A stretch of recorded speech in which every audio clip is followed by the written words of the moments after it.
At this moment, I think most people would agree that it's a great time to be a Marvel vs Capcom fan. For many years, a lot of individuals believed this crossover series had met its demise, with the rise of the Marvel Cinematic Universe proving that Disney wanted to go in a very different direction from the one fighting game fans were accustomed to. However, with Marvel vs Capcom Fighting Collection heading to modern hardware, this changes everything. And when we bring another number of factors into account, I strongly believe the winds of change are blowing towards an all-new Marvel vs Capcom crossover. But not any old crossover, I might add. I prophesized that we are going to be getting something more specific.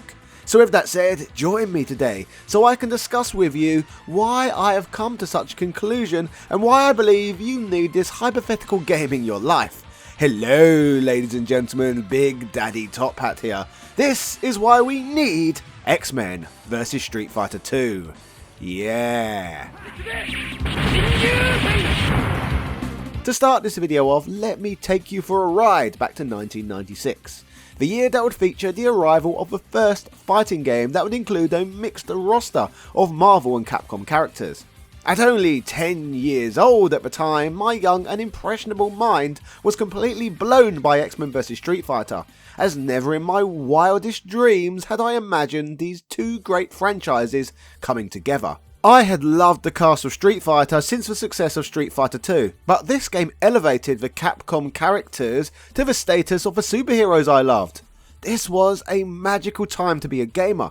From here, of course, the concept would just be expanded upon, with us getting broader rosters until we eventually had games with different heroes and villains from all sorts of Marvel comics, mixed with a cornucopia of Capcom characters from different titles.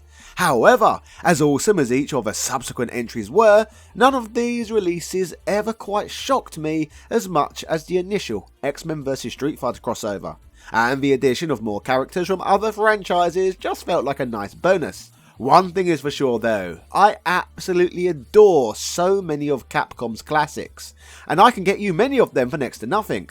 Want the Mega Man Legacy Collection? With my affiliate link it's only $1.91, or you can get 80% off the amazing Zero collections too. On the fighting game front, they're about 63% off of the Fighting Collection containing Darkstalkers, Red Earth, Street Fighter and more. Get great bargains and up to 90% off of thousands of AAA games, all with the use of my affiliate link. Happy shopping!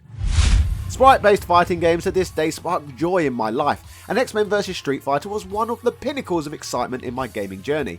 I personally do not believe I am alone in feeling this way either, as like many others I'd be thoroughly appalled when I learned that Disney refused to allow any of the characters from the X-Men to be included in Marvel vs Capcom Infinite, the up until this point still newest entry in the crossover series. This would of course, and rightfully so, cause outrage. After all, Marvel vs Capcom was pretty much always an expansion of X-Men vs Street Fighter, and now we were just meant to accept there weren't going to be any X-Men in the titles anymore.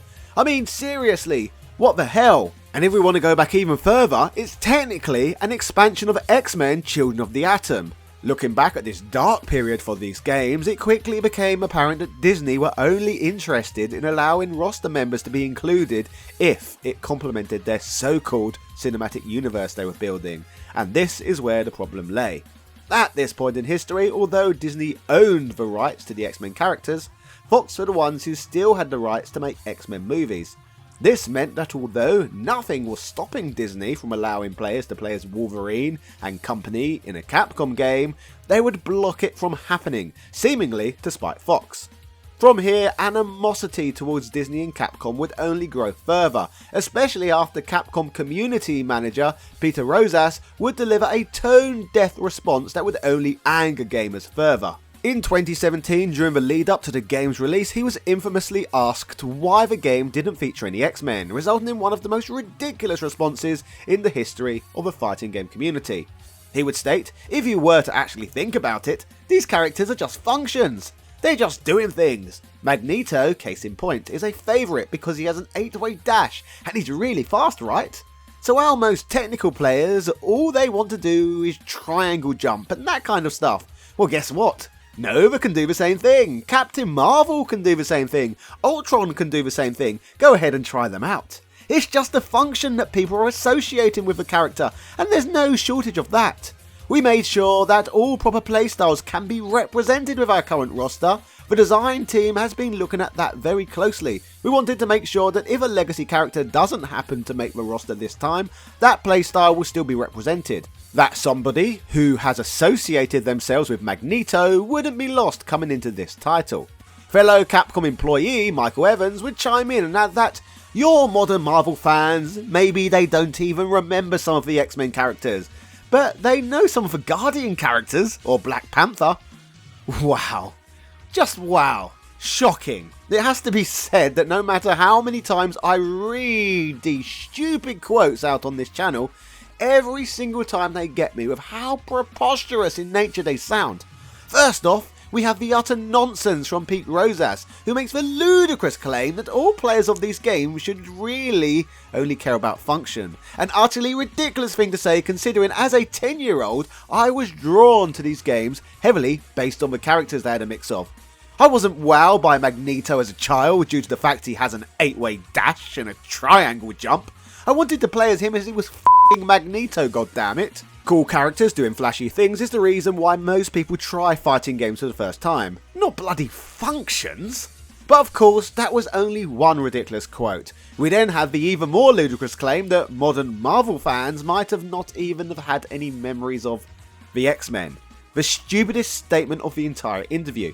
You see, apart from the X-Men's established legacy, the Marvel vs. Capcom series itself, throughout the 2010s, 20th Century Fox premiered multiple high-budget X-Men and Wolverine movies, with one of these being released just 4 months before Marvel vs. Capcom Infinite. How could you possibly forget the X-Men when a movie had just made $443 million at the box office, and had come out mere months ago?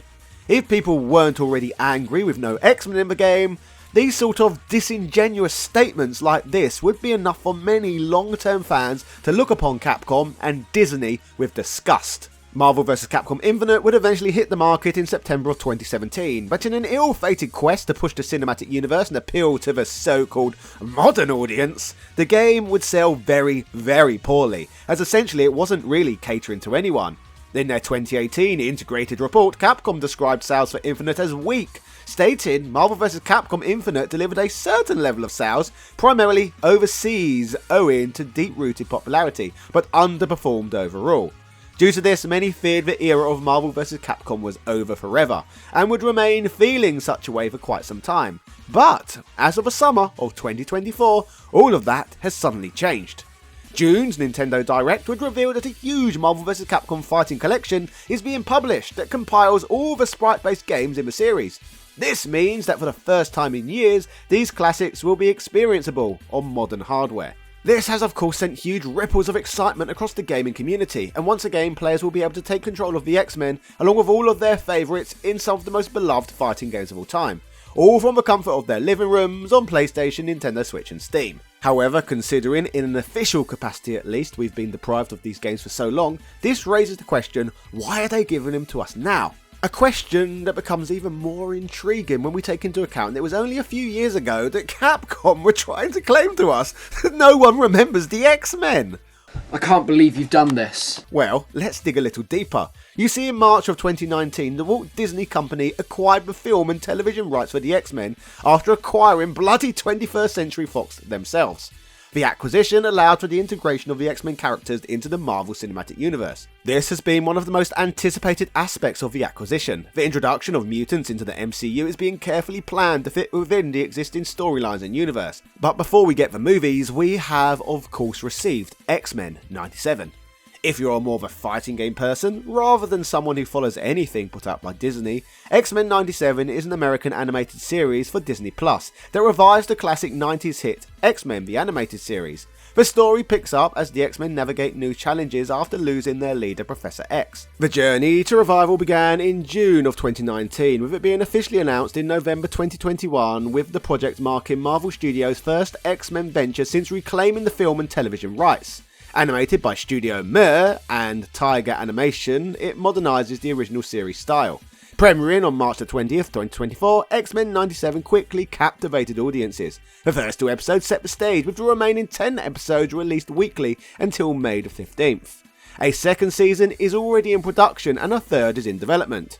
Disney announced that the premiere episode garnered 4 million views within just 5 days, making it the second largest debut for an animated series on Disney Plus since What If? Just Watch ranked it the 5th most watched series in the US during its debut week, and the show continued to dominate, becoming the most streamed series in the US from April 14th to the 28th, 2024, and from May the 5th to the 12th, 2024. The season finale alone saw 3.5 million views globally in its first 5 days. Not bad for a franchise that, according to Capcom staff, no one remembers anymore. Critics praised X-Men 97 with Rotten Tomatoes reporting a 99% positive rating from 73 reviews, highlighting its nostalgic animation, smart writing and thrilling action. Metacritic gave it a score of 82 out of 100, indicating universal acclaim. X-Men 97 stands as a triumphant return, capturing the essence of its predecessor while forging a new path for the iconic franchise. It's this series' success which, in my opinion, is a primary force behind what is driving the release of Marvel vs. Capcom Fighting Collection. The fact that 90s X-Men nostalgia is currently on vogue is a perfect excuse as any to bring back these games. However, personally I think it's only the beginning of celebrating this modern vintage age of the X-Men franchise. Which is why I believe the next year or two is the perfect opportunity to pull the trigger and create X-Men vs Street Fighter 2. Or hell, even a title named X-Men vs Street Fighter 97. As you can see, the stars are aligned perfectly for this. The only thing I am not 100% on is how stylistically a game like this should be handled. So let's explore a few options of the sort of fighting game they could make for us. Back in the day when we got the original X-Men vs Street Fighter game, many of the Street Fighter sprites were ripped straight from the Street Fighter Alpha series, the newest 2D game from the series. When we consider that Street Fighter 6 is hugely popular today, it might be a sensible and cost-effective idea to take the 3D models from that game and reuse them in an X-Men vs Street Fighter 2. That way, Capcom would only be tasked with making completely new models of the X-Men. However, let's be fair, such a decision certainly wouldn't be the best way to pander to nostalgia. For starters, the Street Fighter lineup not only look more realistic than ever, they look more modern than ever too, so to some degree their designs would clash with the X-Men 97 aesthetics. In fact, such a design route would really only make sense if they made such a title after releasing some X-Men MCU movies, as more realistic X-Men would mesh better with the Street Fighter 6 lineup. Although, let's be fair, by this point the name X-Men vs Street Fighter Infinite would be more appropriate. But do we really want another Infinite game? Ish, don't think so. Now, I feel my next option would be a lot more appropriate, but also would perhaps take a lot more work. A 3D polygonal X-Men vs Street Fighter 2 fighting game with cel-shaded graphics. Essentially, Marvel vs Capcom 3, but for the new age. I feel that stylistically, this would be a more suitable choice, as it would be much easier to capture the flavour of X-Men 97 with a title that looks like this. However, it's the prospect of option 3 which I personally find the most tantalising. An X-Men vs Street Fighter 2 made with 2D sprite-based graphics.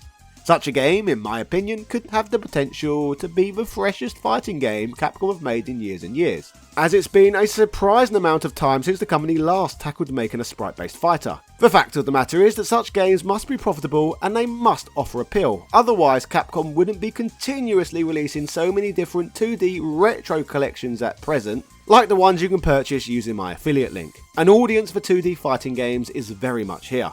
While we have had a HD remake of Street Fighter 2, the last new 2D Capcom fighting game was released 20 years ago, Capcom Fighting Evolution, which came out all the way back in 2004. However, even that game didn't really feature new sprite work, and instead offered a hodgepodge of pre-existing assets from other games being slapped together to create a half-assed, lackluster title.